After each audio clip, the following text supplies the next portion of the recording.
자, 점 2, 마이너스 3을 점 마이너스 2, 1에 대해서 대칭해 보세요. 자, 2, 마이너스 3이라는 점이 있어요. 이 점을 기준이 마이너스 2, 1에 대해서 대칭해 새로운 점을 찾아. 이거죠? 됐나요? 일단 대칭시키면 이 길이가 같다는 건 알아요. 그죠? 그럼 나는 지금 찾아야 될 게 이거의 x좌표가 얼마인지 이거의 y좌표가 얼마인지 모르니까 이렇게 놓고 풀 거야 라는 소리야. 그러면 이 두 개의 딱 가운데가 이 점이니까 두 개의 평균이 이게 나와야 돼 라는 소리야. 그럼 x는 x끼리 평균 찾을 거야. 그럼 2분의 2 플러스 x 얘가 마이너스 2 나와야 되고, 마찬가지 2분의 평균 마이너스 3 플러스 y 이 값이 1 나와야 된다고. 그죠? 그러면 이걸 옆에다 곱할 거야. 그럼 2 플러스 x가 마이너스 4니까 x가 나와요. 마이너스 6. 됐나? 그 다음 마찬가지, 자 마이너스 3 플러스 y가 2 나오니까 y가 나와요. 5. 자 요렇게 풀어도 괜찮아. 됐나요? 요렇게 풀어도 괜찮은데 내가 2학년 3학년을 가야 되기 때문에 이걸 공식화해서 외우고 있어도 괜찮다고. 이해됩니까? 공식화해서 외우고 있어도 괜찮다. x, y를 a, b에 대해서 이거에 대한 점대칭. 그러면 우리가 필요한 부분 자체가 어떻게 됐냐면 점대칭한 점 자체가 공식화해서 2a-x, 2b-y 이렇게 된다. 이걸 외우고 있어서 풀어도 괜찮다고. 그러면 이게 기준이니까 기준을 2배 하라고. 마이너스 4 빼기 앞에 거, 그 다음 기준 2배 하면 2 빼기 그럼 더하기 3. 이게 답 해서 바로 이렇게 풀어도 괜찮다. 됐나요? 이해돼? 2학년 3학년 때는 이게 필요하거든. 이게 정말 중요해요. 그래서 요걸 알고 있어야 되기 때문에 외우는 게 좋아. 내가 까먹으면 이렇게 풀어도 괜찮아. 됐나요? 이해하냐? 자, 밑에 것도 봐봐. 밑에 것도 다음 원을 3,4에 대해서 대칭하세요. 똑같이 생각을 해볼 거야. 다음 원을 3,4에 대해서 대칭하세요. 원이 나와 있는데 이 원을 어떤 점 하나에 대해서 대칭시켜서 새로운 점을 여기다 만들재. 원을 이렇게. 이런 이야기죠? 되나? 그럼 원 나오면 항상 중요한 게 두 가지. 중심과 반지름이라고. 중심과 반지름. 그거 중심 찾아야 되거든? 그럼 완전 제곱 합시다. 그럼 x제곱 마이너스 10x 놔두고요. 약간 비워두고 플러스 y제곱. y는 이거밖에 없네. 그러면 나머지는 넘길 거야. 그럼 마이너스 24. 되나요? 그럼 반절의 제곱이니까 여기 플러스 얼마? 25. 그럼 여기도 25. 그럼 중심이 나오죠? 요거 완전 제곱 되니까 중심 몇 컴마? 5 컴마. 중심 얼마? 0. 반지름이 나왔죠? 얼마? 1. 됐나요? 이렇게 놓고 내가 지금 기준 자체가 뭔지 봤더니 3,4에 대해서 대칭시키라고. 그럼 기준점이 여기가 3,4니까 아까와 똑같아요. 이거를 이 점에 대해서 대칭시킨 새로운 점을 찾으세요. 이거죠? 이걸 모르니까 x, y 이렇게 놓으면 이거와 이거의 평균이 이거다 라고 생각하는 거야. 그래서 2분의 5 더하기 x가 3 나오면 돼. 그럼 x가 3이 6 넘어가니까 1. 마찬가지 2분의 둘이 더하는 거니까 y 그냥 그 값이 4 나오면 돼. 그래서 y는 8. 뭐 이렇게 해서 풀어도 괜찮아. 그럼 중심이 나왔죠? 그럼 중심 나왔으니까 x-1의 전체 제곱 더하기 y-8의 전체 제곱은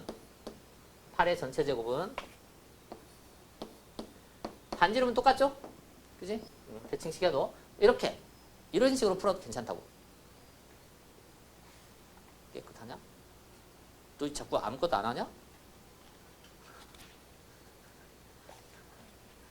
부지런히 풀어. 응? 뭐 이게 미술학원이야? 여백의 미? 한국화야? 부지런히 풀어. 응? 진짜 미친듯이 공부하세요. 그래야 성적이 쩍쩍 올라가. 응? 나중에 3학년 가보면 진짜 0.1이 아깝다니까. 내신 0.1만 더 높으면 내가 대학이 여기까지 아니라 저긴데 이렇게 된다니까 나중에. 응? 후회된다니까. 자, 요렇게 푸는 게 이렇게 풀어도 괜찮고, 또는 쟤도 마찬가지로 아까처럼 저 식을 그냥 식으로 풀어도 괜찮아. 식으로 그냥 식으로 푼다는 게 뭔 말이냐면 저거 점대칭 하는 거니까 x라는 문자 대신에 3이 6 마이너스 2a 마이너스 x죠? x라는 문자 대신에 6 마이너스 x를 집어넣을 거고 y라는 문자 대신에 8 마이너스 y를 집어넣을 거야. 이렇게 해서 그냥 풀어도 괜찮아요. 돼요? 그래서 x 제곱이니까 6 마이너스 x의 전체 제곱, 그 다음 플러스 y라는 대신에 8 마이너스 y의 전체 제곱 이렇게, 그 다음 마이너스 10, 그 다음 6 마이너스 y, 아니 6 마이너스 x, 그 다음 플러스 24는 0. 이렇게 놓고 풀어도 괜찮아요. 자, 요거 정리하면 x제곱 그냥 전개를 할까 그냥? 이거 x제곱 마이너스 6이 12x 플러스 36. 요거 계산하면 플러스 10x 그 다음은 마이너스 60. 그럼 얘 다시 풀면 x제곱 마이너스 2x 맞나? 마이너스 2x. 그럼 얘 계산하면 얼마 나와요? 얘하고 얘 더하면 60이지? 그럼 사라지네, 그죠? 됐나요? 그럼 플러스, 자, 이게 8 마이너스니까 y 마이너스 8의 전체 제곱은 0 이렇게 된 모양이죠. 이렇게 그냥 식 외워갖고 그냥 쭉 전개해도 괜찮아. 됐나요? 그러면 여기다가 더하기를 하고 여기다 더하기를 하면 똑같은 모양이 나왔죠. 됐나요? 이해하냐? 그래서 요렇게 나중에 2학년 가서는 3학년 가서는 요게 필요해요. 요게 점대칭 하는 게. 그래서 머릿속에 그냥 외우고 있어도 괜찮다. 알았죠? 1학년 때는 주로 대부분 다 이렇게 풀 거야. 이렇게 많이 풀 거거든. 됐나요? 근데 검사 날 때 이런 식으로 다시 한번 해보라고. 알았지? 됐니? 그래서 두 개를 잊어먹지 않았으면 좋겠다. 알았죠? 나는 너무 어려운데요. 그러면 그냥 한 가지만 봐도. 중점. 점의 이동만. 이거 밑에 거 풀어봅시다.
넘어갑시다.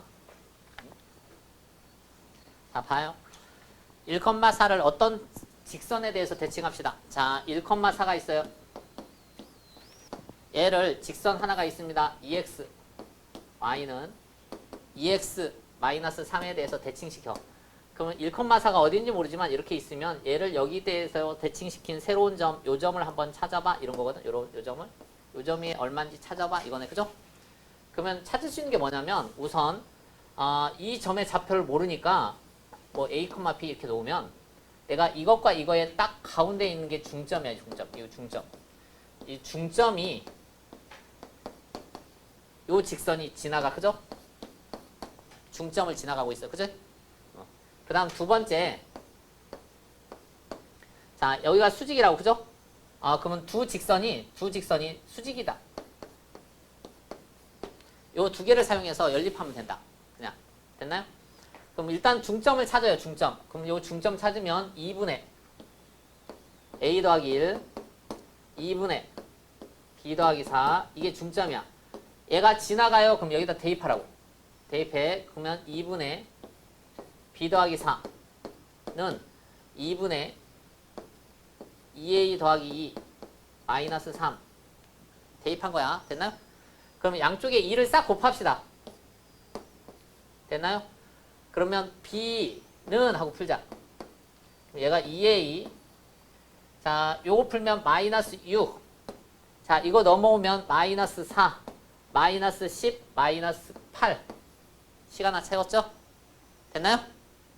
되나? 줄지 말고. 그 다음 수직이야. 수직. 그러면 이거 기울기 찾을 거야. x 증가량 a 마이너스 1분의 y 증가량 b 마이너스 4. 그 다음 이거 기울기는 2죠. 2. 그 2를 곱해서 마이너스 1 나온다는 게 수직 조건. 그지? 마이너스 1 나온다는 게 수직 조건. 그러면 이거 양쪽에 곱할 거야 라는 소리야. 그럼 b 마이너스 4는 자, 요거 역수하면서 곱하자. 그럼 마이너스 2분의 1 마이너스 a죠? 그럼 b는 넘어가니까 4 더하기 2분의 1 마이너스 a. 그러면 아까 나와있던 얘하고 얘가 같다는 소리죠. b. 그지? 자, 양쪽에 2 곱하자. 2 곱해. 그러면 4a 마이너스 16은 8 더하기 1 마이너스 a.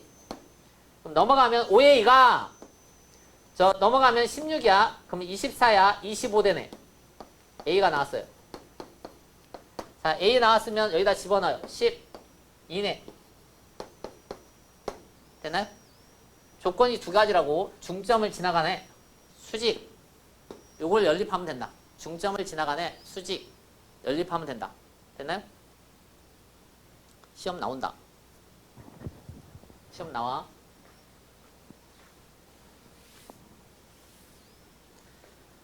그 다음 그 밑에 거. 자, 원래 정석대로 풀면 x 프라임 뭐 x y x 프라임 y 프라임 이렇게 놓고 관계식을 쭉 써야 되는데 우리 그렇게 하지 말고 뭐 어떻게 하자고? 군 방정식 사용해서 내가 대칭이 되는 기준이 이거죠? 그지? 대칭이 되는 기준이 이거니까 교점 지나는 직선 방정식 구하세요 라는 문제로 바꾸자고. 그죠? 그지? 그래서 는영 만들자. 는영. 그럼 이거 는영 만들면 2x 마이너스 y 마이너스 1. 는영 만들면 x 마이너스 y 플러스 3. 여기다가 k를 붙이라고. 그죠? 그럼 나는 이 k만 찾으면 된다. 그지? 그럼 k 어떻게 찾는다고 그랬냐면 얘하고 얘를 덧셈하면 k 플러스 2 제곱. 그 다음 얘하고 얘 계산해서 덧셈하면 더하기 마이너스 k 마이너스 1의 제곱. 됐나요? 이해되냐? 그 값이 앞에 거 제곱한 거 4 더하기 1 이거 같다고. 그래서 결론적으로 뭐냐면 2차항과 1차항만 필요하다고. 그죠? 그럼 k제곱 플러스 4k 제곱하니까 k제곱 플러스 2k 상수항은 사라진다고. 그럼 두 개 더해서 0 나오면 되죠? 그럼 2k제곱 플러스 6k가 0 나와. 그럼 k가 0이던가 마이너스 3인데 0일 수 없으니까 여기가 마이너스 3이면 답이라고. 마이너스 3. 그래서 나는 이거 정리만 하면 돼. 그럼 마이너스 3x니까 마이너스 x 넘어갈 거야. 플러스 x. 자, 플러스 3x 그러면 플러스 2x 넘어갈 거야. 마이너스 2x. 아니 2y. x가 아니라 y. 그 다음 이거 계산하면 마이너스 9, 마이너스 1, 마이너스 10이니까 넘어가요. 플러스 10은 0. 그래서 우리가 원하는 직선이 이거다. 그만 줘도 좋겠는데 이렇게 조냐? 밑에 거 해봐요.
중점을 직선이 지나간다.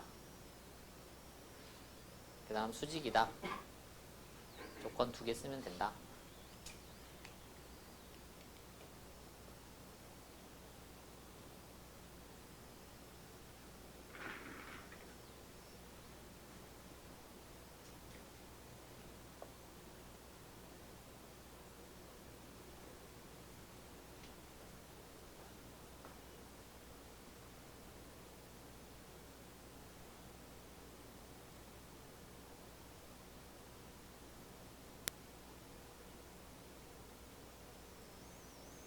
중심과 반지름만 알면 돼. 대칭시켜봤자 반지름은 똑같고 중심이 어떻게 바뀌지만 찾으면 돼. 그러면 272하고 똑같은 문제야.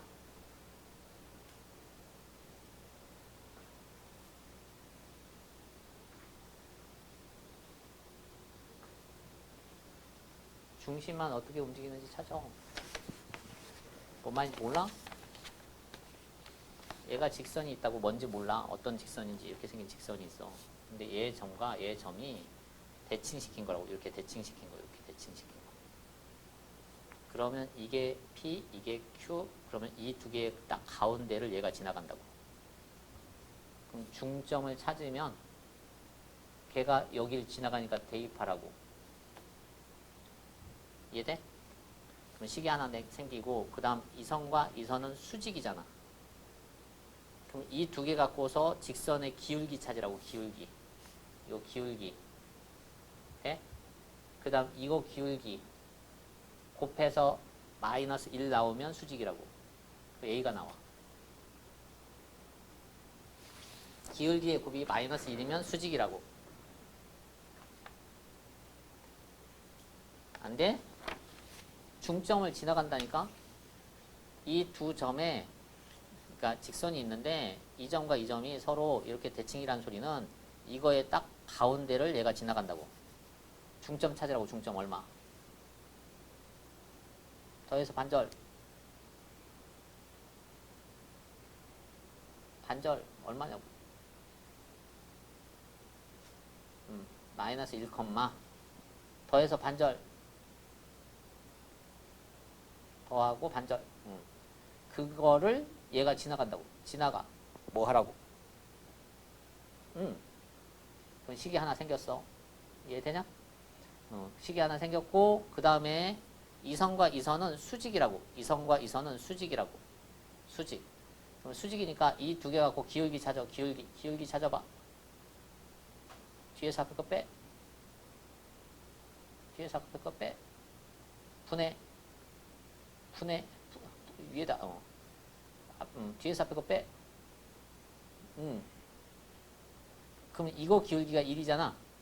그럼 걔하고 얘 곱해갖고 마이너스 1 나와야 된다고. 그럼 A는 얼마? 그럼 A 나왔으면 B가 나온다고 여기다가 집어넣어.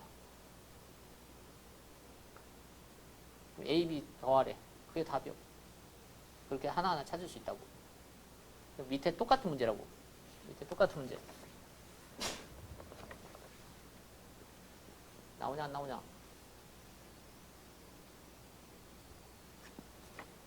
중점이 얘를 지나간다니까. 지나가. 대입하라고.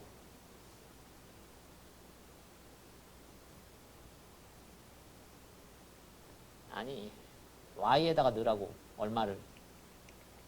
6을 x에다 넣으라고. 마이너스 1을. 그치. 일단 시간을 세웠어. 그 다음 얘하고 얘 연결하는 기울기 찾으라고. 기울기. 그럼 뒤에서 앞에 거 빼. 분해. 또 기울기 찾으라고. 자, 뒤에서 앞에 거를 빼면 이게 플러스로 바뀌어서 분모가 플러스야. 그러면 기울기가 1이잖아. 그럼 얘하고 얘의 기울기를 곱했을 때 마이너스 1 나와야 돼. 그럼 A가 얼마? 수직되려면 곱해서 마이너스 1 돼야 돼. 그럼 A는 얼마?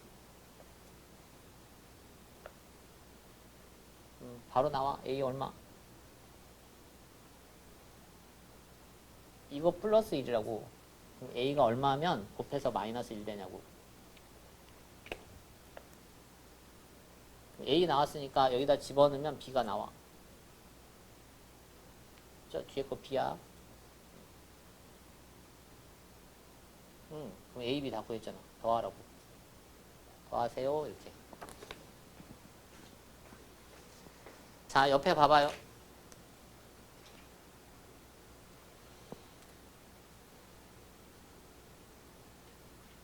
별거 없어요, 이것도.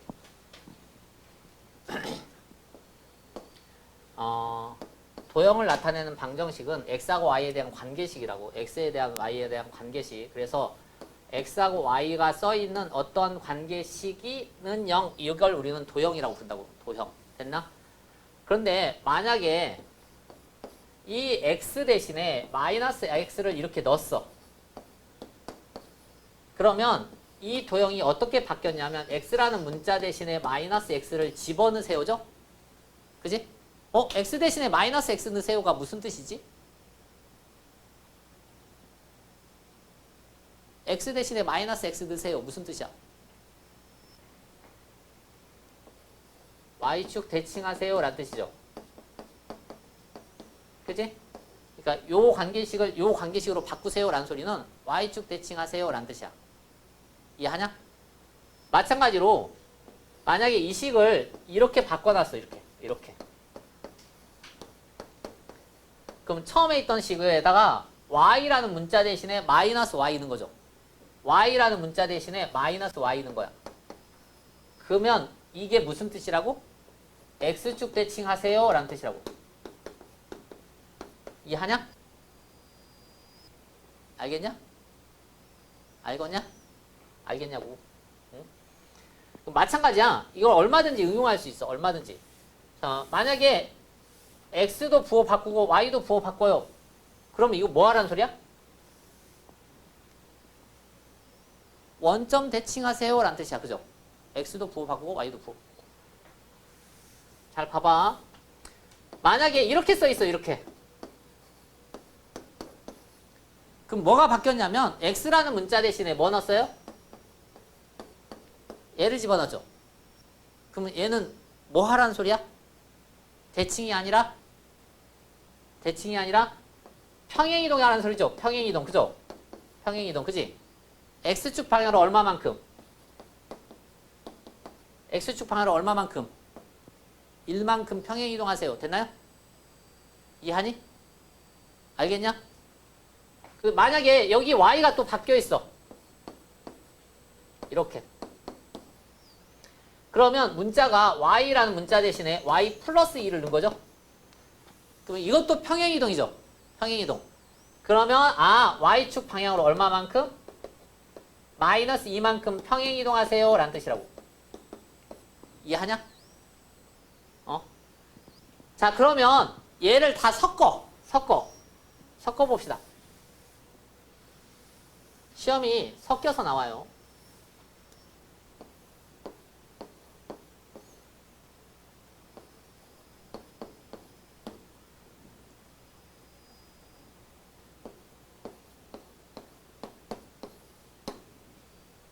해석할 거야 라는 소리야. 해석할 거야. 잘 봐요. 해석할 거야. 자, 여기서 한 방에 여기로 오면 어려워요. 중간 과정을 봐야 돼. 중간 과정을. 중간 과정을 보면 원래 여기가 x에 있던 건데 갑자기 y가 튀어나왔고 y에 있던 건데 x가 튀어나왔어. 그죠? 그러면 x하고 y 자리를 먼저 바꾸고 싶네. 그지? 이해되냐? 그래서 이 중간 과정을 쓰는 거야. 자, 이 중간 과정을 써요. 이렇게 해놓고 됐나요? 이해하냐? 그래 놓고 자, y라는 문자 대신에 바꿨어요. 더하기 1로. 됐나요? 그 다음 x라는 문자 대신에 바꿨어요. 그러니까 어차피 여기서 여기로 바로 가자. 이러면 되죠. 그지? 자, 해석을 할 거야. 잘 봐봐. 해석을 할 거야. 자, 이거 뭐죠? 뭘 한 거지? 뭘 한 거야? x하고 y 자리 바꿨어요. 뭐 한 거야? y는 x에 대한 선대칭이죠? 되냐? y는 x에 대해서 선대칭 한 거야. 자, 여기서 여기로 오면 y라는 문자 대신에 y 더하기 1을 넣었어요. 무슨 뜻이야? y 대신에 y 더하기 1을 넣었어요. 그럼 y축 방향으로 평행이동한 거야. 평행이동. 얼마만큼? 평행이동 얼마만큼? 마이너스 1만큼 평행이동한 거라고. 됐나요? 그 다음 x라는 문자 대신에 마이너스 x를 넣었죠. x라는 문자 대신에 마이너스 x를 넣었어. 그러면 이게 무슨 뜻이야? y축 대칭한 거죠. 돼요? 이해하냐? 그러니까 내가 어떤 도형을 y는 x에서 대칭을 하고 y축으로 마이너스 1만큼 평행이동한 다음 그걸 다시 y축 대칭을 하면 원하는 도형이 나온다. 이런 이야기라고. 이렇게 자기가 찾아야 돼. 시험에 나옵니다. 알죠?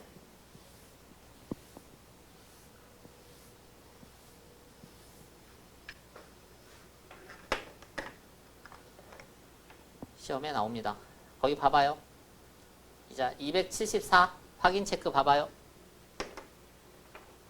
해석할 수 있겠어요? 자, 오른쪽 그림은 y는 f x, y. 자, 이 그림으로부터 이 그림으로 바꾸라고. 그럼 어떻게 바꿨냐? 라는 소리야. 그치? 됐냐? 그럼 우선 봐봐.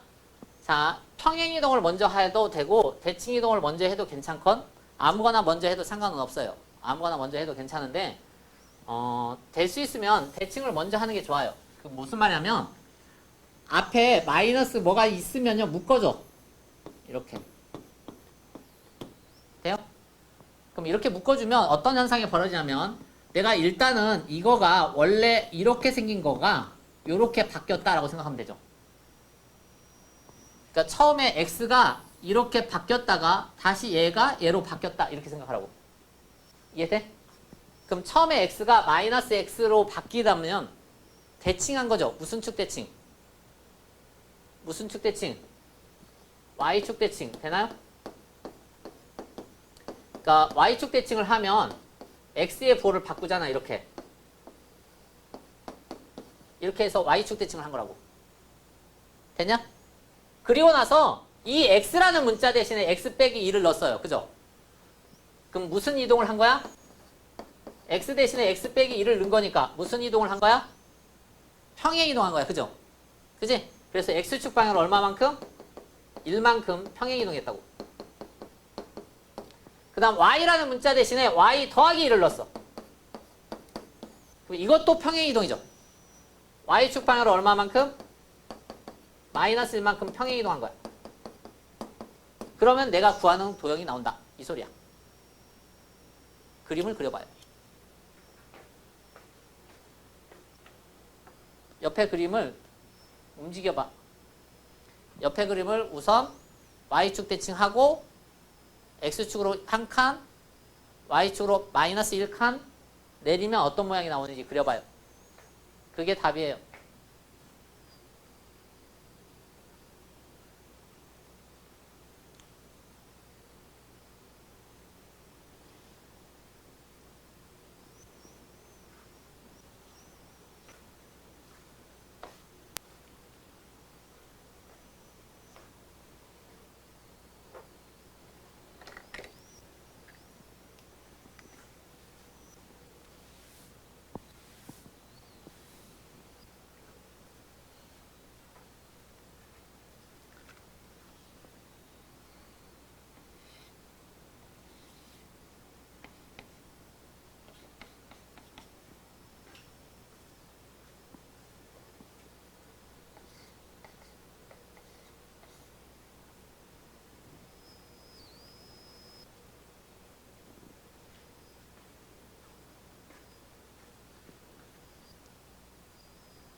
모르겠냐? 알겠냐 모르겠냐?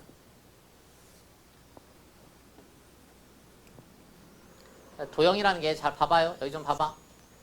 어차피 저 모양의 도형은 이 점들이 움직이는 거거든. 이 점들이. 일단 이 점을 y축 대칭하면 그대로야. 이 그대로. 근데 그거를 다시 x축으로 한 칸, y축으로 한 칸 내린 거야. 요 점으로 옮겨가. 그러니까 요 점이 요 점으로 옮겨갔어요. 됐나요? 그 다음 이 점도 y축 대칭하면 그대로야. 그대로야. 그거를 x축으로 한 칸, y축으로 한 칸 내렸어요. 그럼 요 점으로 옮겨가. 그 다음 이제 요 점을 y축 대칭하면 요 점으로 바뀌어요. 그거를 x축 한 칸, y축 한 칸, 그럼 요 점으로 바뀌어요. 그럼 새로운 점이 3개 찍혔지? 그 3개를 쭈르륵 연결하면 내가 원하는 도형이 나온다고. 되나요? 그래서 1번의 답은 이 모양이에요. 됩니까? 자, 2번 답 해봐요. 자기가 2번 답 해봐요. 우리가 아까 한 것처럼 대칭을 했는지 평행이동을 했는지 먼저 찾아보라고. 대칭을 했는지 평행이동을 했는지.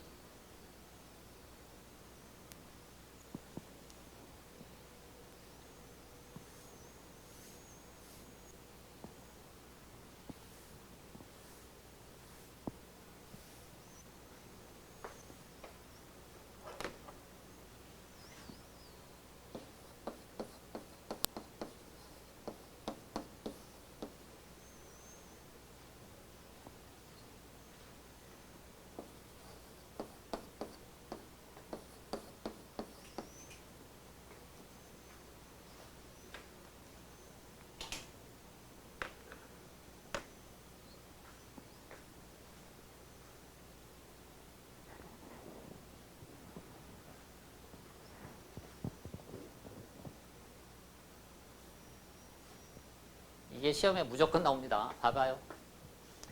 자, 이 도형으로 움직였다고. 한 방에 움직이기가 어려우니까 우선 잘 보면 원래 이 왼쪽에는 x고 이거 오른쪽에는 y가 있어야 되는데 두 개가 뒤집어졌거든. 그죠? 그지? 그래서 우선 x하고 y 자리를 바꾸자고. 이렇게 바꾸자고. 자, 그러니까 이 과정에서 이 과정으로 온 다음 다시 이거를 이렇게 바꾼 거죠. 이해하냐? 그러면 x 대신에 y 넣고 y 대신에 x 넣었다는 소리는 뭐에 대한 대칭? 대칭이야. 뭐에 대한 대칭? y는 x에 대한 대칭. 됐나요? y는 x에 대해서 대칭을 해야 x 자리에 y 넣고 y 대신에 x 넣고 이러잖아. 그 다음 y라는 문자 대신에 y 더하기를 넣었어요. 라는 소리는 평행이동하는 거야. 평행이동. x라는 문자 대신에 x-1을 넣었어요. 이것도 평행이동이야. 평행이동. 자, y 대신에 y 더하기 1을 넣었다는 소리는 y축 방향으로 얼마만큼 평행이동? 마이너스 1만큼 평행이동. 마찬가지로 x라는 문자 대신에 x 빼기 1을 넣었다는 소리는 x축 방향으로 얼마만큼 평행이동? 플러스 1만큼 평행이동. 됐나요? 응? 그럼 앞에 있는 그래프를 움직여봐. 앞에 있는 그래프를 움직여봐요. 그러면 우선 나와 있는 그래프에서 점이 중요하다고. 점이. 자, 요 점이 얼마였냐면 0,2야. 요 점은 0,0. 요 점은 1,0. 그러면 세 점을 차례대로 움직여보자고. 첫 번째 봐요. y는 x에 대해서 얘를 일단 대칭시켜야 돼. y는 x에 대해서 대칭시켜. 그럼 점이 어디로 가? 2,0으로 바뀌죠. 되냐? 2,0으로 바뀌죠. 얘. y는 x에 대해서 대칭하면 0,2가 2,0으로 바뀌어. 그거를 y축 방향으로 마이너스 1만큼, x축 방향으로 플러스 1만큼. 자, x축으로 한 칸 가고요. y축으로 한 칸 내려서 여기에 점을 찍으라고. 그럼 이게 3, 마이너스 1. 자, 이 점이 이 점으로 옮겨간다고. 됐나요? 그럼 마찬가지야. 0,0도 y는 x에 대해서 먼저 대칭해. y는 x에 대해서 대칭하면 바꿔도 똑같죠? 바꿔도 똑같아. 그 바꿔도 똑같은 거를 y축으로 마이너스 1만큼, x축으로 플러스 1만큼, 플러스 1, 마이너스 1 내리라고. 플러스 1, 마이너스 1. 플러스 1, 마이너스 1 이렇게 내려. 그러면 새로운 점이 여기 있어. 이게 1, 마이너스 1. 그래서 0,0이 1, 마이너스 1로 바뀐다고. 됐나요? 그 다음 마찬가지 1, 0도 y는 x에 대해서 대칭해. y는 x에 대해서 대칭하면 1, 0이 0,1이 돼요. 그죠? 0,1. 0,1. 얘를 움직이라고. x축으로 얼마만큼? 한 칸. x축으로 한 칸, y축으로 한 칸 더 내려. 그럼 요 점으로 바뀌죠. 다시. 됐나? 그러면 내가 지금 원하는 게 3개의 점이 주어졌으니까 이걸 쭉쭉 연결하는 새로운 도형이 나온다고. 그러니까 처음에 있던 도형이 이렇게 생긴 도형이었는데 이 도형이 이 도형으로 바뀐다고. 됐냐? 알겠냐? 모르겠냐? 뭐 어쩌라고요 이거야? 모르겠어? 뒷장 넘겨봐요. 286 풀어봐요. 시험에 그렇게 나와요. 시험에 그렇게 나와.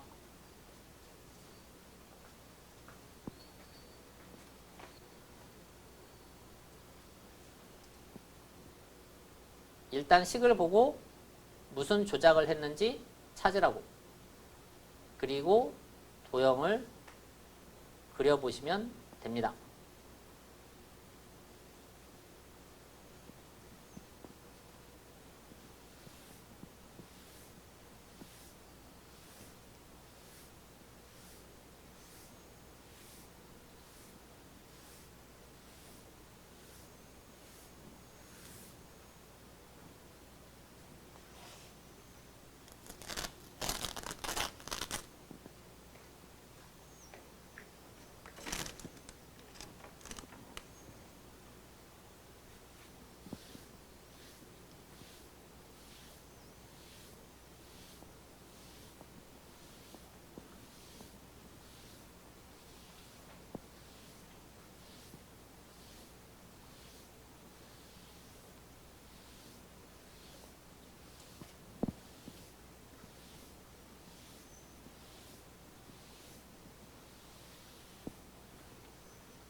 일단 뭐 하라는 건지 찾았어요?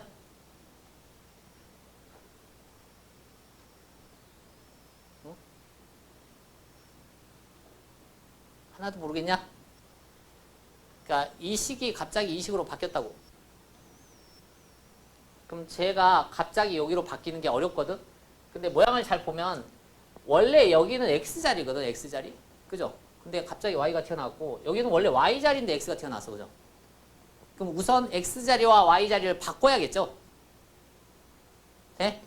그러니까 이 중간에 x자리와 y자리를 바꾸라고. 그러니까 여기서 여기로 오고 다시 여기서 여기로 가면 딱 맞는 모양이잖아. 세팅을 이렇게 하라고. 그러면 얘가 무슨 뜻이냐고. 얘가 무슨 뜻?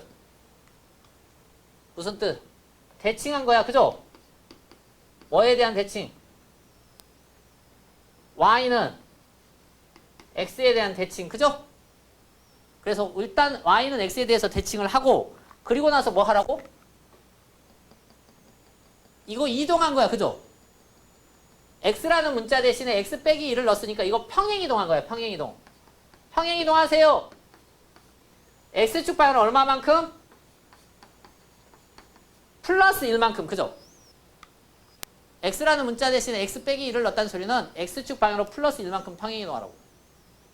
됐냐? 그러면 그림을 봐. 그림을 봐. 그림이 어떤 모양이냐면 반원이네. 반원. x축 y축. 이렇게. 여기가 지금 1 이렇게 요래 만들어 놓은 이렇게 생긴 반원이야. 그죠? 여기가 1 여기가 이렇게 마이너스 1 여기가 플러스 1 이렇게 생긴 반원이죠? 그럼 얘를 y는 x에 대해서 대칭하라고. y는 x에 대해서. 그러면 이 그림을 y는 x에서 적으면 그림이 잘 그려지는 사람도 있겠지만 우리는 보통 사람이기 때문에 잘 안 돼. 그러면 어떡하냐? 점을 움직이라고, 점을. 요게 점이야, 요게 점. 요 점. 요 점. 이게 1,1. y는 x에 대해서 대칭하면 그대로죠, 그대로. 1,1. 됐나요? 그 다음 이게 1,-1이야. 1,-1을 y는 x에 대해서 대칭하면 마이너스 1, 플러스 1. 되나? 이해하냐? 그러니까 이게 1,-1이니까 대칭시키면 마이너스 1, 플러스 1이잖아. 그러니까 마이너스 1, 플러스 1을 점 찍어라는 소리야. 마이너스 1, 플러스 1을 점 찍어. 그러니까 요 점이 요 점으로 바뀐다고. 되냐? 그러면 이 선이 이 선으로 바뀐 거야, 지금 이 선으로. 이 선이 이 선으로 바뀐 거야. 그 다음 0,0은 y는 x에 대해서 대칭하면 그대로거든. 그럼 요 점 지나는 동그란 원을 그린 거야. 여기다 동그란 원 이렇게. 일단 첫 번째 과정을 거친 거야, 우리가. 첫 번째 과정을 하면 이 모양이 나온다고, 이 모양. 그러니까 이걸 y는 x에 대해서 대칭한 거야. 됐죠? 이제 얘가 움직여. 그냥 x축으로 얼마만큼. 한 칸만 더 가면 돼, 그죠? x축으로 한 칸. 그럼 얘가 x축으로 한 칸. 그럼 요 점으로 바뀌어. 얘가 x축으로 한 칸. 그럼 요 점으로 바뀌어. 그럼 그림이 이렇게 생겼어. 그 다음 요거 동그란 거, 요 동그란 거 요렇게 생겼어요. 이렇게. 그지? 모양이 이렇게 생겼죠. 이런 그림 찾으라고. 되냐? 이해하냐? 시험에 나온다. 시험에 나온다. 알겠죠? 자기가 열심히 풀어봐야 또.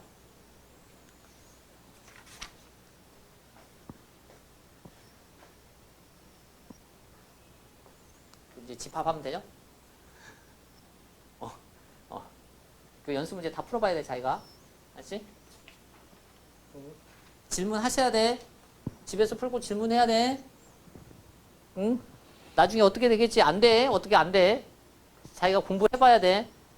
응?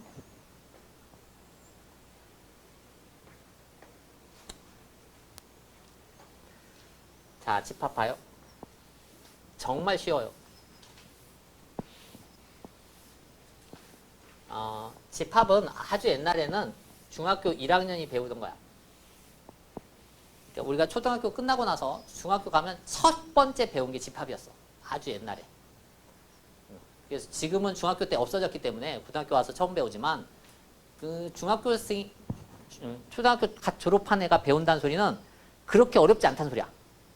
되나요? 그래서 집합은 어렵지 않아요. 어렵지 않아. 내용 자체가 어렵지 않아. 왜 어렵지 않냐면 집합을 처음으로 체계화시켜서 만든 사람이 독일의 수학자 칸토어야. 칸토어라는 사람이 집합을 처음으로 주장했거든.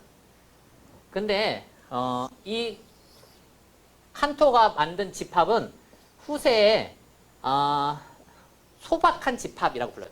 나이브한 집합.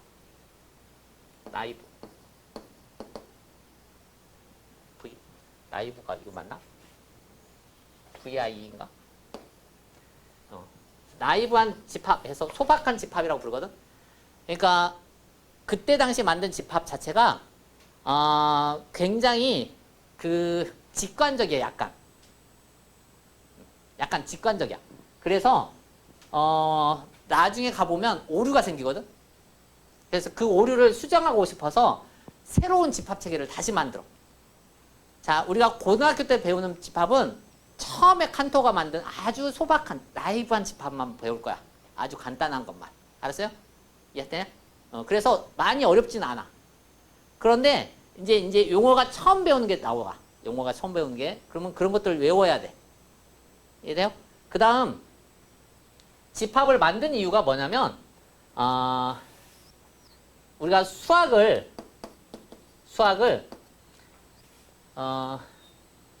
의미론적으로 이해하는 사람이 있고 형식론적으로 이해하는 사람들이 있어요. 무슨 말이냐면 옛날의 수학책을 봐보면 막 고대 수학책 이런 거 봐보잖아. 그러면 숫자가 하나도 없어. 다 글씨야. 우리가 보통 활용 문제 풀잖아. 그것처럼 다 글씨야 그냥. 그걸 갖고서 문제를 푸는 거야. 전부 다 여기에 있는 아라비아 숫자 이런 게 없어. 아예. 책에 아무것도 없어. 그냥 국어책이야 국어책. 그러면 그걸 읽고 문제를 이해한다는 거가 굉장히 어렵잖아요. 생각보다. 우리가 활용해보면 알겠지만 귀찮고 막 뭔 말인지도 잘 모르겠고 이해가 잘 안 되고 막 이러잖아. 근데 그걸 더하기 빼기로 이렇게 만들어 놓으면 연립방정식 푸세요. 이런 건 할 수 있잖아. 그지? 그래서 집합의 체계를 형식적으로 만드는, 그러니까 뭔가 체계화시켜서 이렇게 틀을 만드는 이런 이론들의 선구주자가 바로 칸토어야. 그럼 반대 개념들이 있잖아. 반대하는 애들이 있거든. 그러면 얘가 이걸 들고 나오니까 그런 게 무슨 수학이냐. 그런 수학은 세상에 없어. 그런 건 수학이 아니야. 하고 주장하는 사람들이 있었어. 그래서 실제로 칸토는 독일에서 수학자인데 굉장히 유명한 사람은 아니었어. 그러니까 독일의 최고의 학교는 베를린 대학이거든. 근데 베를린 대학을 다니는 게 아니라 지방에 있는 이상한 대학에서 애들을 가르치고 있었어. 그래서 자기가 이걸 체계화시키고 나서 대단한 발견을 한 거거든. 나는 곧 베를린 대학에 갈 것 같아. 왜냐하면 이걸 주장하는 사람이 없거든. 자신만만하고 난 곧 갈 거야 이랬는데 평생 못 갔어. 왜냐하면 베를린 대학의 총 책임자가 이 사람이야.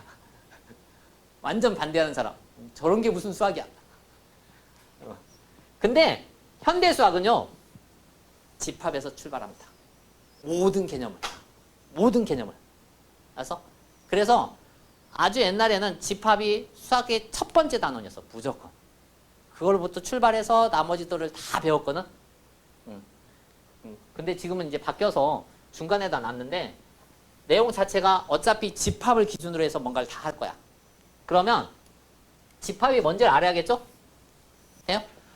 집합이 뭔지 찾아야 돼. 집합. 영어로 말하면 이걸 우리는 셋이라고 불러. 세트 할 때 셋. 그러니까 셋이라는 게 모임이야. 모임. 그래서 집합의 정의가 뭐냐면 모임이에요 라는 뜻이야. 모임이에요. 모아요. 이게 집합이야. 그러니까 어떻게 볼 거냐? 어떤 기준에 의해서, 어떤 객관적인 기준에 의해서 이것들의 성질을 만족하는 걸 다 모아. 그걸 우리는 집합이라고 부른다고. 예를 들어서 자연수를 다 모아. 1, 2, 3, 4 이런 거 다 모아. 집합이 될 수 있어. 이해됩니까? 뭔 말인지 알겠어? 예를 들어서 색깔을 모아봐. 무지개 색깔 모아보세요. 빨강색, 파란색 뭐 이걸 다 모아. 그것도 집합이 될 수 있어. 이해돼요? 이해돼? 자, 기준이 필요해 라는 소리야. 기준이. 그 다음 모아요. 그럼 다 집합이 되는 거야. 그러니까 기준이 명확해서 모으면 집합이야. 그 소리야. 돼요? 뭔 말인지 알겠어요? 나보다 못생긴 사람 모아요. 집합이 안 돼. 이해해? 왜냐하면 기준이 애매하잖아. 못생겼다의 기준이 뭔지가 안 나와 있어. 그지? 이해됩니까? 뭔 말인지 알겠어요?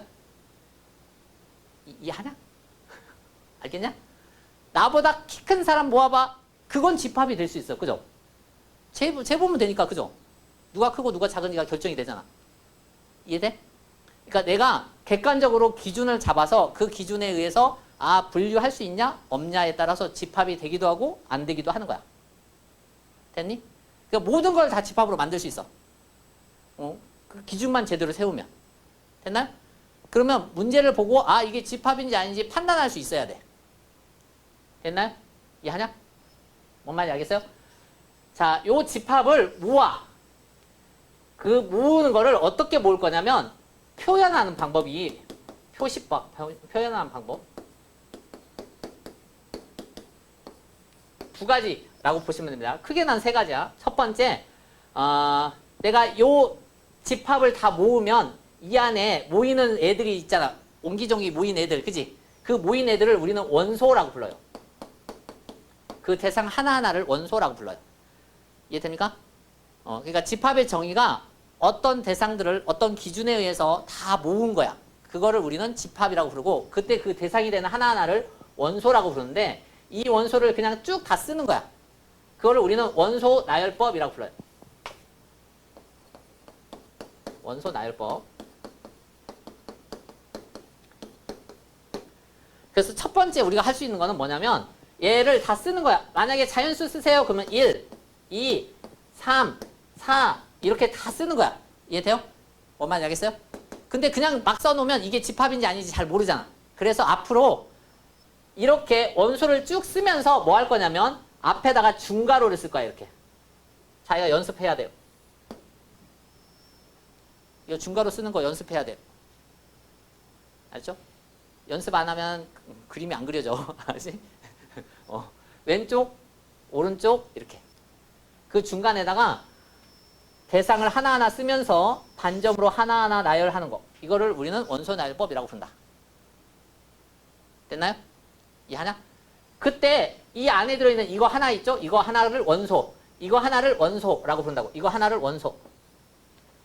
됐나요? 이해하냐? 알겠냐? 모르겠냐? 천천히 해보자. 천천히. 자, 이 원소가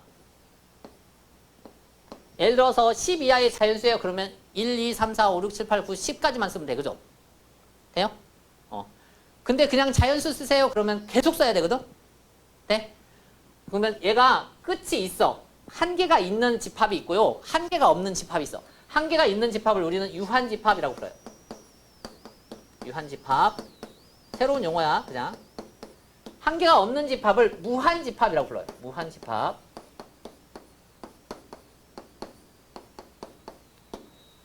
그래서 무한집합은 끝에 점점점 하고 끝나는 거야.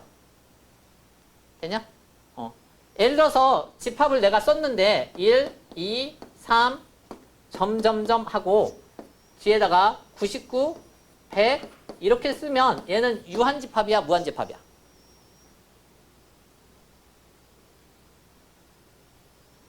이건 끝이 있어, 없어? 끝이 있죠? 끝이 100이라는 숫자가 끝나잖아. 중간에 점점점이 있다고 그래서 무한이 아니라 개수를 다 셀 수 있냐? 없냐? 이거야. 됐나요? 이해하냐? 그래서 내가 어떤 집합이 유한집합인지 무한집합인지 계산할 수 있어야 돼요. 돼요? 그 다음 내가 모으세요가 다 집합이라고. 모으세요가 집합인데 모으라고 했는데 모을 수 없는 경우도 생길 수 있어. 예를 들어서 이해하냐? 가야 되나? 왜? 예를 들어서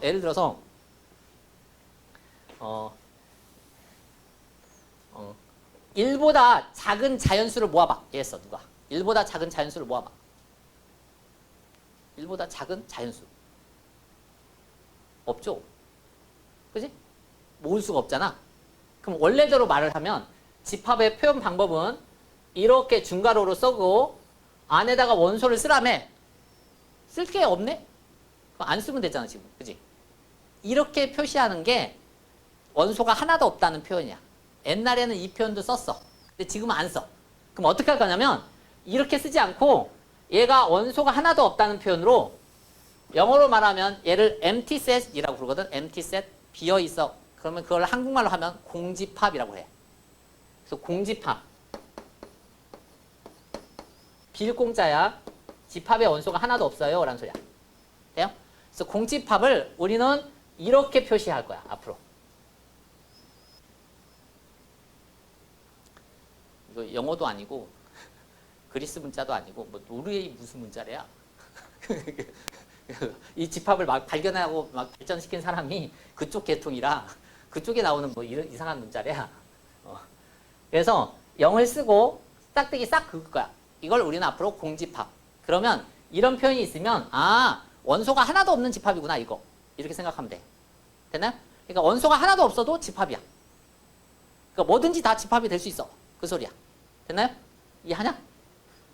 알겠냐?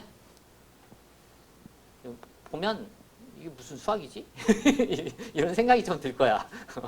이게 무슨 수학이지? 그래서 처음에 만들었을 때 욕을 바가지로 먹어요. 이게 무슨 수학이야? 봐봐. 자, 290페이지 봐봐요. 290페이지. 다음 보기 중에서 집합인 거 한번 골라볼 거야. 문제를 읽고 집합인 거 한번 골라봐요.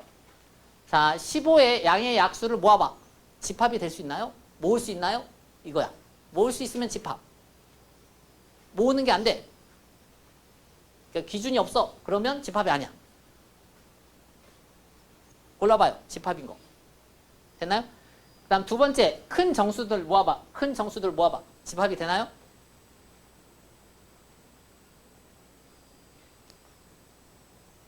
큰 정수. 그럼 기준이 뭐야? 뭐보다 커야 크다고 보지?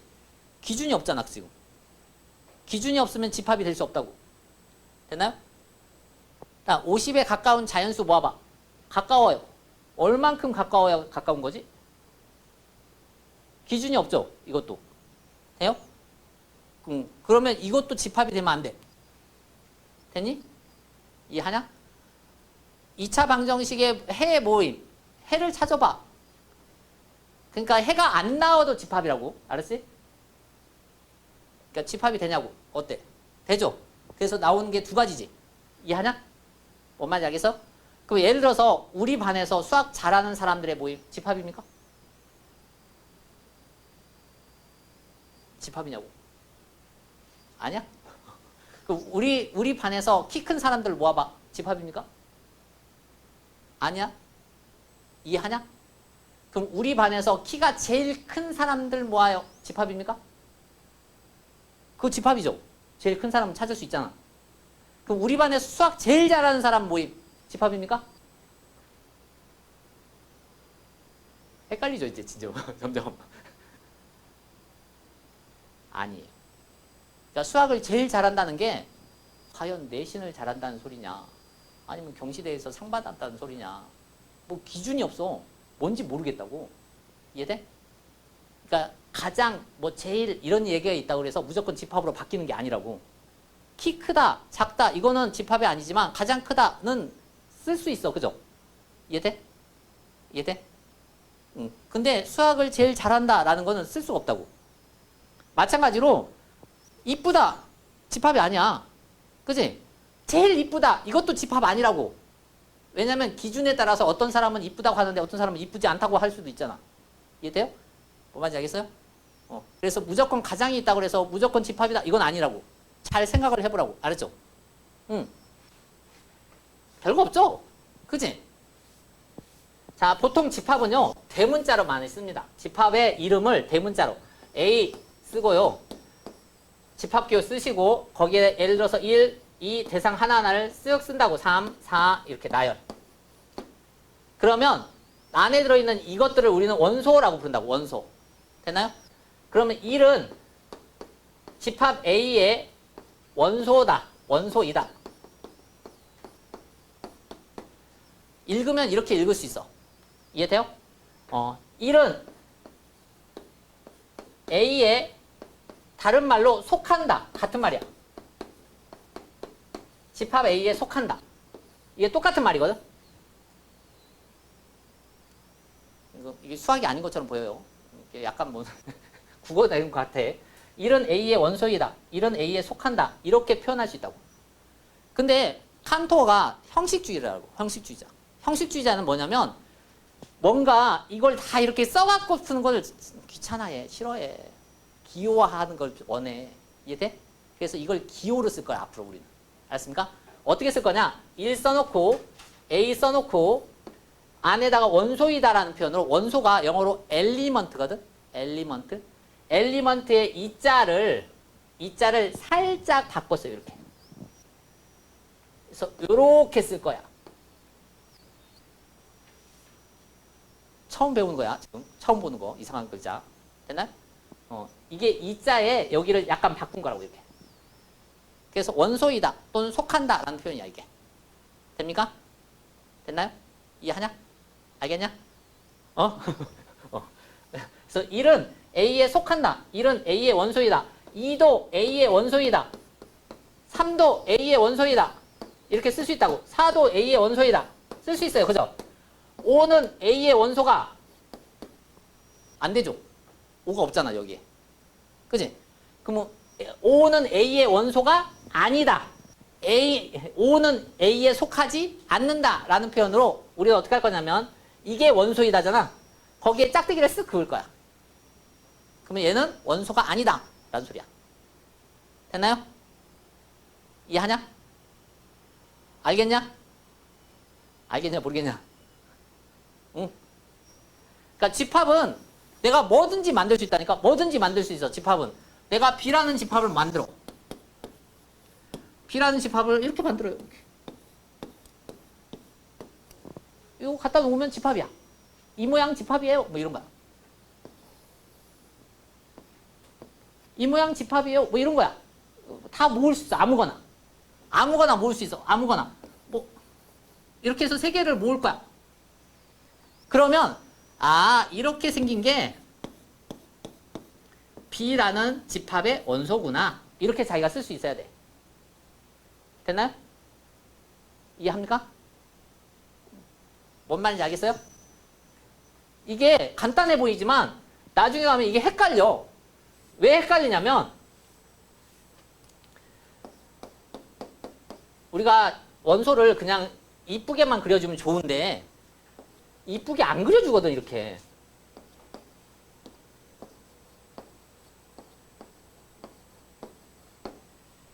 그럼 이게 원소가 몇 개 있어요 지금?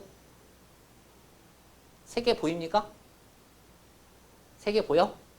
그러니까 원소는 쓰면서 나열할 때 이게 반점으로 나열합니다. 그래서 하나, 이거 하나, 이거 하나 이런 모양이라고. 그러면 1이라는 게 A의 원소다. 맞아요. 라는 소리야. 그 다음 이렇게 생긴 모양도 A의 원소예요. 이렇게. 여기 있잖아 지금. 그죠? 되냐? 뭐만 알겠어요? 이렇게 생긴 것도 그림처럼 보라고. 그림처럼. 이거 2개 이렇게 한, 이렇게 2개 이렇게 한, 이것도 원소예요. 이렇게 자기가 쓸 줄 알아야 돼. 됐니? 이게 뭐든 상관없어요. 이게 어떤 모양이든 난 다 갖다가 집합을 만들 수 있다고. 아무거나. 됐니? 이해하냐? 그럼 원소이다, 원소가 아니다 라는 표현을 할 수 있어야 돼, 자기가. 그럼 거기 봐봐요. 5의 배수의 집합을 A라고 하자. 5의 배수의 집합을 A라고 합니다. 네모 안에 기호를 쓸 거야, 기호를. 원소면 원소이다를 쓰고 원소가 아니면 원소이다의 짝대기 그으라고. 써봐요. 자기가 써봐요.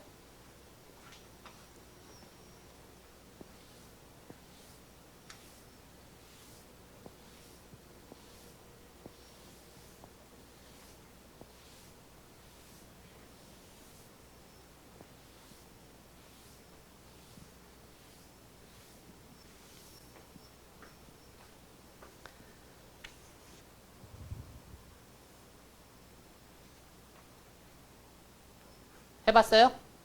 응? 뭐가 안 돼? 해봤어? 되냐? 되냐? 응? 자, 집합이 뭔지 알겠죠? 알겠냐? 집합 그러면 대상을 명확하게 구분할 수 있는 것들의 모임. 그 대상 하나하나를 우리는 원소라고 부른다. 됐나요? 그럼 이 집합을 쓰는 방법, 표현법, 집합의 표현법. 표현법의 첫 번째를 우리 배웠다고. 뭐? 원소를 써라, 나열해라. 원소 나열법. 그래서 대상 하나하나를 집합의 이름을 쓰고 원소를 그냥 쭉 쓰는 거야. 1, 2, 3, 4 뭐 이런 식으로. 다 써요. 그럼 자연수 다 쓴 거야, 그냥. 그지? 됐나요? 자, 그렇게 해서 다 쓰다가 보니까 문제가 생겼어. 어떤 문제가 생기냐면 쓸 수 없는 경우가 생겨. 예를 들어서 나는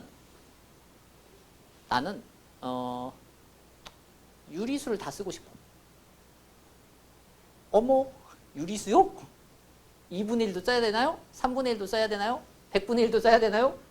만분의 1, 1조분의 1? 이걸 언제 다 쓰죠? 그럼 점점점 하면 되나요? 점점점 하면 다른 사람이 그게 다 유리수인지 알까? 쓰다가 만 거? 모르겠죠. 곤란해. 문제가 생겼어. 이해돼요? 그래서 원소 나열법만 갖고서는 집합을 다 나타내는 게 불가능한 경우가 생겨요. 이해됩니까? 돼? 그래서 두 번째, 자, 이 원소들의 성질, 특징만 갖고서 집합을 다시 표현하는 방법. 그거를 우리는 조건제시법이라고 불러요. 조건제시법. 하나하나 외워야 돼. 그러니까 일단 원소를 다 나열하는 방법이 있다고. 집합 표시하고.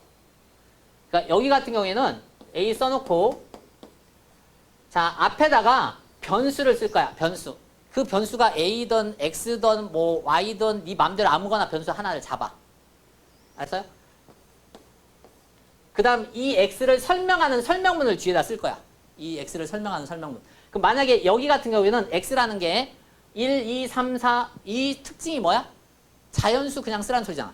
그래서 그냥 여기다가 x는 자연수예요 라고 쓰시면 누가 뭐라고 해도 내가 자연수 전체를 원소로 갖는 거구나 라고 생각한다고. 이해합니까? 자, 앞에가 변수야. 뒤에가 이 변수를 설명하는 설명문이야. 설명문. 여기를 설명하는 설명문. 그래서 영어에서는 x such that 다음과 같아요. 이렇게 표현돼요. 이해돼요? 이해해? 그렇지만 우리 영어가 아니라 한국 사람이니까 그냥 바라고 하자. 알지? 가로막 바. 그래서 x 바 x는 뭐 이렇게. 돼요? 뭐 이런 식으로 설명하자. 알았지? 됐나요? 이해하냐? 그럼 잘 봐봐. 이 조건지시법을 이렇게 쓸 수 있겠냐? 응? 예를 들어서 뭐 a 바 a는 홀수만 써봐. 그러면 네가 쓸 수 있겠냐고. 그러면 얘를 원소나열법으로 쓰면 1, 3, 5, 7 이걸 계속 쓰세요. 점점점 하시면 되겠네. 그죠? 되냐? 이렇게 조건제식으로 써 있는 걸 원소나열법으로 쓸 수 있겠냐고. 되냐? 그럼 반대로 원소나열법으로 써 있는 거를 조건제식으로 나타낼 수 있겠니? 이걸 할 줄 알아야 돼. 왔다 갔다가 가능해야 돼. 이해됩니까? 그러니까 보통은 조건제식법으로 써 있으면 원소나열법은 답이 거의 하나밖에 안 나와요. 딱 하나만 나올 거야. 그러니까 점점점 뒤에까지는 똑같으니까. 근데 이 원소나열법을 써 있는 걸 이렇게 조건제식법으로 나타내면 답이 여러 개 나오거든.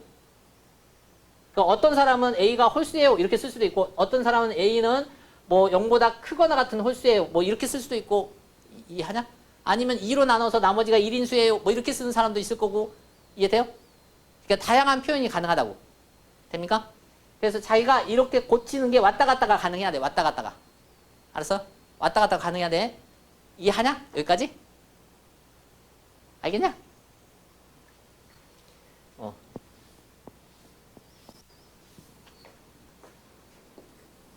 자, 세 번째. 우리가 고등학교 때는 요 세 가지만 배웁니다. 세 가지만. 원소날법 말고 조건제시법 말고 미국의 수학자 벤이라는 사람이, 영국 수학자인가? 영국의 수학자 벤이라는 사람이 그린 그림, 다이어그램. 벤이라는 사람이 그린 그림이란 소리예요.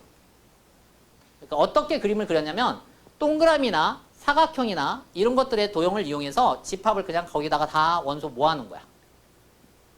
돼요? 그러니까 예를 들어서 집합의 이름을 쓸 거야. A라고 집합 써놓고 이렇게 동그라미를 쓰든 네모를 쓰든 이렇게 사용할 거야. 그리고 나서 이 안에다가 이 원소를 다 때려 넣었어요. 1, 2, 3, 4, 점점점. 이렇게. 이해돼요? 그러니까 얘가 그림을 그려서 원소를 다 때려 넣었다고요. 때려 넣으면 봐봐. 얘를 만약에 안에다가 이렇게 붙여서 쓰면 얘가 1인지 10인지 모르겠라. 그죠? 이해돼? 그렇다고 여기다가 반점을 이렇게 써버리면 그러면 원소가 2개가 아니라 3개처럼 보여. 이해돼? 그래서 실제로 쓸 때는 조심을 합니다. 이렇게 1과 2가 떨어져야 있어야 그래야 이게 1, 2 이런 모양이 나온다고. 됐니? 이해하냐? 그 다음 반점은 절대 안 써요. 알았지? 이해합니까? 그래서 내가 직사각형이나 원이나 이런 것들을 이용해서 집합의 이름을 쓰고 원소를 다 안에다 집어넣어. 그거를 우리는 벤 다이그램이라고 부른다. 됐니? 그래서 집합을 이렇게 쓰나 이렇게 쓰나 이렇게 쓰나를 할 줄 알아야 돼. 세 가지를. 되나요? 이해하니? 그럼 그 밑에 봐봐요. 자, 10 이하의 소수의 집합을 A라고 한대. 집합의 이름이 써있어. A. 그지? 그걸 원소나열법으로 한번 써봐. 원소나열법으로. 중괄호 써보고. 중괄호 연습해봐요. 중괄호 연습해야 돼요. 연습 안 하면 그림이 안 이뻐요. 그러니까 왼쪽은 잘 그려지는데 오른쪽이 잘 안 그려질 거야.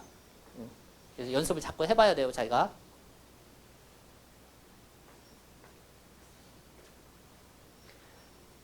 망했어요. 아저씨, 일은 소수가 아니에요. 소수는 약수의 개수가 2개인 거예요. 그럼 얼마부터 나와요? 소수는 약수의 개수가 2개라고. 2개. 1은 약수의 개수가 1개야. 1은 안 돼. 그 다음 원소날법은 원소 쓰고 반점, 원소 쓰고 반점 하는 거라고. 단점 써야 돼요. 23,573 이렇게 쓰시면 안 되고 2 쓰고 반점, 3 쓰고 반점 이렇게 써야 된다고. 원소날법 반점, 반점이 뭔지 몰라? 쉼표. 이해돼? 응? 그렇게 써야 된다고. 원소날법. 됐나요? 조건제시법 써보라고. 조건제시법. 그러면 집합표시 하시고 문자 써. 모르겠다 그러면 X 써도 괜찮아요. 그 다음 그 X 설명해. 설명문 뒤에다. 그 설명문은 위에 써 있어요. 무슨 수다라고 써 있잖아. X바 이렇게 쓰라고. X바. 그 다음 X는 뭐다? 위에 써 있잖아. X. 아니 한글로 그냥 X는 한글로. 등호 쓰지 말고 X는 한글로. 그걸 써달라고. 이해돼? 한글로. 우리가 지금 쓰고 있는 게 뭐냐고. 여기 있잖아. 여기. X는 그치. 그렇게. 소수까지. 그 다음 집합 닫고. 오케이. 자, 그걸 벤 다이어그램으로 그리면 동그라미. 이름 써요. 위에다. 이름 써요. 집합의 이름. 동그라미 위에다 이름 써요. 이름 써요. 이름. 이 집합의 이름 뭐냐고. 이 집합의 이름. 여기도 당연히 이름 써야 돼. A는 하고. 여기도 다 집합 이름 써야 돼. A는. 여기도 A는. 됐나요? 이해되냐? 다 했냐? 집합 이름 쓰고 이해돼요? 이게 떨어뜨리는 게 아니라 이 안쪽에. 경계에다가. 알죠? 되냐? 이것도 떨어뜨리는 게 아니라 이 사이에 들어가게 이렇게 경계에다가. 알지? 됐나요? 이해하냐? 알겠냐 모르겠냐? 응? 자, 밑에 봐봐요. 자, 앞에서 우리가 다 설명했어요. 아래 집합에서 다음 중에서 다음을 고르세요. 그랬어요. 일단 A 그러면 조건제시법으로 돼 있죠.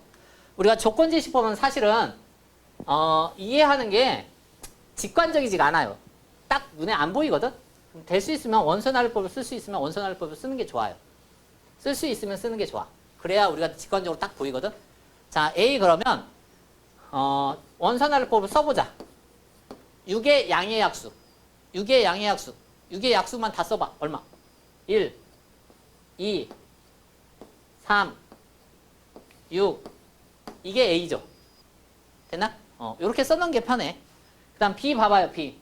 자, 9의 양의 배수. 9의 양의 배수.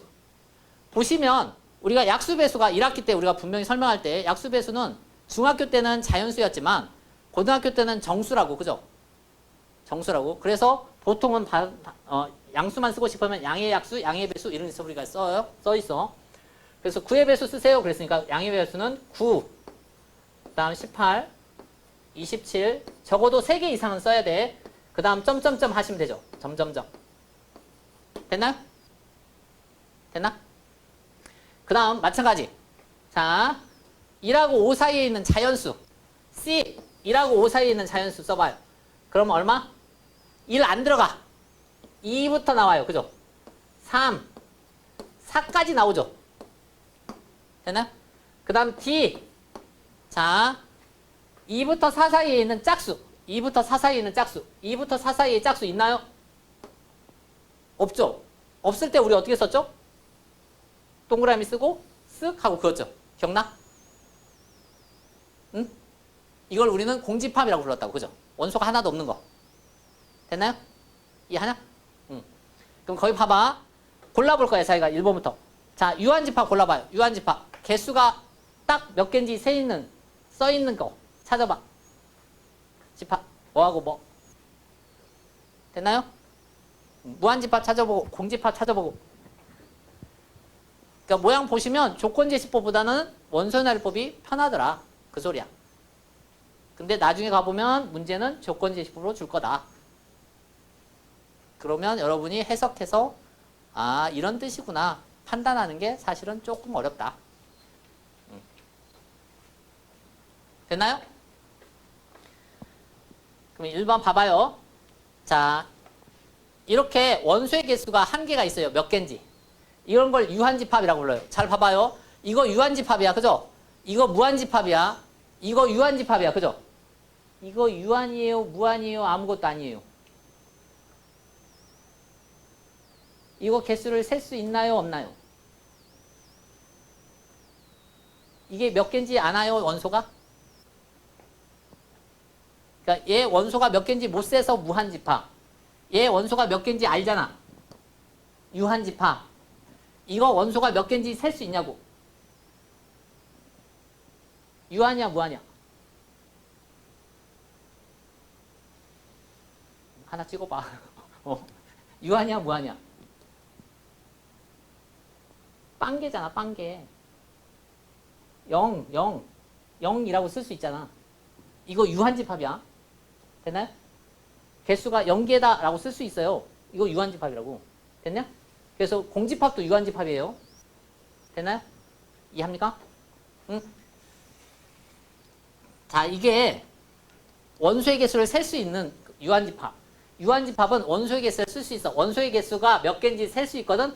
우리가 원소의 개수 쓰세요 라는 표현으로 우리는 집합 쓰고요. 소괄호 하고 앞에다가 개수, 넘버 몇 개인지 써봐 이런 소리야. 그래서 n 소괄호 하고 집합 쓰면 아, 이 집합의 원소의 개수 쓰세요 라는 뜻이에요. 이해하냐? 요 집합의 원소의 개수 쓰세요 라는 뜻이야. 자, 그럼 집합의 원소의 개수 몇 개예요? 4개요 이렇게. 됐나요?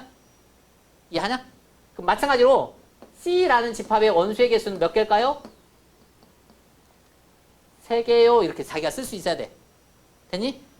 자, 그러면 D 이렇게 생긴 집합이 공집합이야. 이거의 원소의 개수는 몇 개라고 써야 돼요? 0개요 이렇게. 됐냐? 이해하냐? 알겠냐? 응? 그러니까 내가 집합을 쓰고 소괄호 하고 그러니까 n 쓰고 소괄호 하고 그 안에다가 집합을 쓰라고. n 쓰고 소괄호 하고 집합을 쓰라고. n 쓰고 소괄호 하고 집합을 쓰라고. 그럼 얘 계산하면 답이 얼마일까요? 답이 얼마요? 1이야. 이해돼? 3이라고 쓰면 안 돼. 뺀 거 아닌가요? 3, 이거 하면 안 돼. 이해돼? 뭔 말이냐면 이 집합의 원소의 개수 쓰라고. 몇 개? 3개. 이 집합의 원소의 개수 쓰라고. 몇 개? 2개. 그래서 빼세요. 답. 이렇게 쓰라고. 이해하냐? 알겠죠? 응. 그럼 그 밑에 봐봐요. 자, 집합 A의 NA를 구하세요. 그 말이 원소의 개수를 쓰세요 라는 뜻이야. 자, 1번 집합 원소의 개수 몇 개? 써봐요 자기가. 집합의 원소의 개수 몇 개?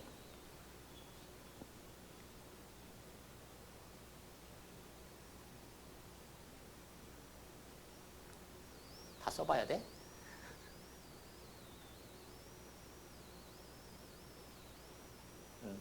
썼어? 그 다음 밑에 것도 해봐.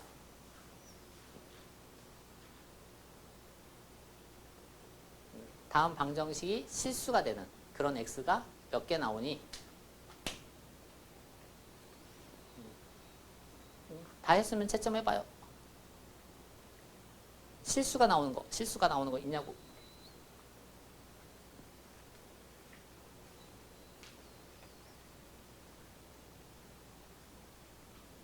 이 차 방정식 실수 나오는지 허수 나오는지 찾으라는 소리잖아.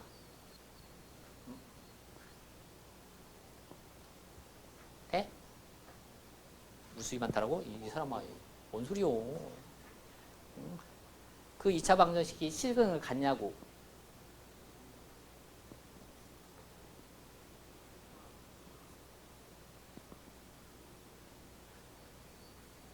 몇 개냐고, 몇 개, 개수. 몇 개가 나오냐고.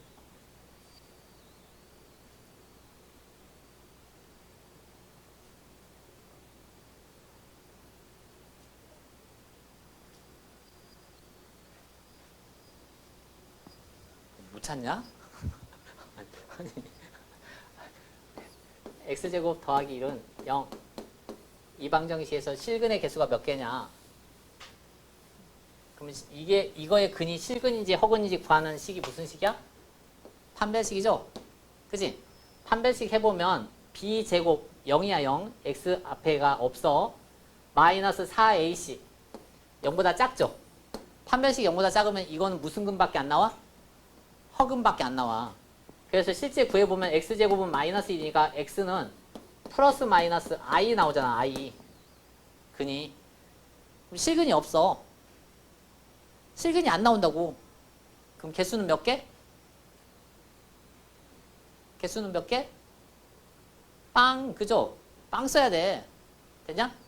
이해하죠? 일단은 집합 자체가 쉬운 거야. 우선 처음 내용을 봐보면 이게 약간 수학이 아닌 것처럼 보이고 내용이 그렇거든. 근데 얘가 현대 수학에서는 가장 기본적인 모양이다. 앞으로 모든 표현을 집합을 배우고 나면 모든 표현을 다 집합으로 쓸 거야. 방정식도 집합으로 쓸 거고 그래프도 집합으로 쓸 거고 모든 문제를 다 집합으로 쓸 거야. 이해돼요? 그래서 집합으로 쓰면 나중에 그 집합을 해석하는 게 조금 어려울 수 있어. 왜냐면 그걸 조건제시법으로 막 써놓으면 이게 이런 말인지 이런 말인지가 잘 느낌이 안 오거든. 그러니까 이게 원소날법으로 써 있으면 눈에 확확 보여.